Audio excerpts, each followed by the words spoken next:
ఆ ఒక్క సృష్టికర్త అయినటువంటి దైవం యొక్క గుణగణాలు, గుణ లక్షణాల గురించి మనం చూసినట్లయితే ఆ దైవాన్ని మనం ఎలా గుర్తించాలి? ఖురాను గ్రంథంలో సూర బఖరా సూర నంబర్ 2 ఆయత్ నంబర్ 255లో అల్ హయ్యు, ఆయన సజీవుడు మరియు నిత్యుడు.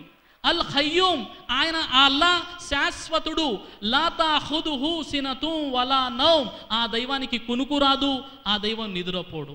ఖురాన్లో సూర అల్ హదీద్ సూర నంబర్ 57 ఆయత్ నంబర్ 3లో హువల్ అవ్వలు వల్ ఆఖిరు వజ్జాహిరు వల్ బాతిన్. హువల్ అవ్వలు, ఆయన మొదటివాడు, వల్ ఆఖిరు, ఆయన చివరివాడు, వజ్జాహిరు, ఆయనే బాహ్యము, వల్ బాతిన్, ఆయనే గూఢము.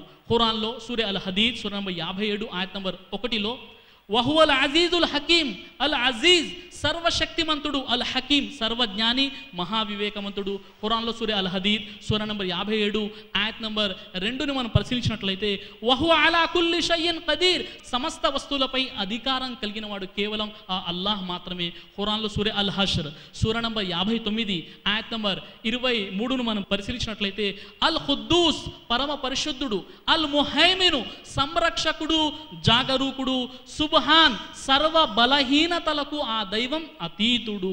ఖురాన్లో సూర అల్ అనామ్ సూర నంబర్ 6 ఆయత్ నంబర్ 14ని మనం పరిశీలించినట్లయితే కుల్ అగైరల్లాహి అత్తఖిజు వలియం ఫాతిరిస్ సమావాతి వల్ అర్ది వహువ యుత్ఇము వలా యుత్అమ్. ఇలా ప్రకటించు, భూమి ఆకాశాల సృష్టికర్త అయినటువంటి అల్లా తినిపించేవాడే కానీ తినేవాడు దైవం కాదు. ఖురాన్లో సూర అజ్-జారియాత్ సూర నంబర్ 51 ఆయత్ నంబర్ 58లో అల్లాహ్ సుబ్హానహు వ తఆలా తెలియజేస్తున్నాడు, ఇన్నల్లాహ హువ రజ్జాఖు జుల్ ఖువ్వతిల్ మతీన్. అల్లాహ్ స్వయంగా ఉపాధి ప్రదాత, ఆయన అన్నం పెట్టేవాడే కానీ అన్నం తినేవాడు కాదు.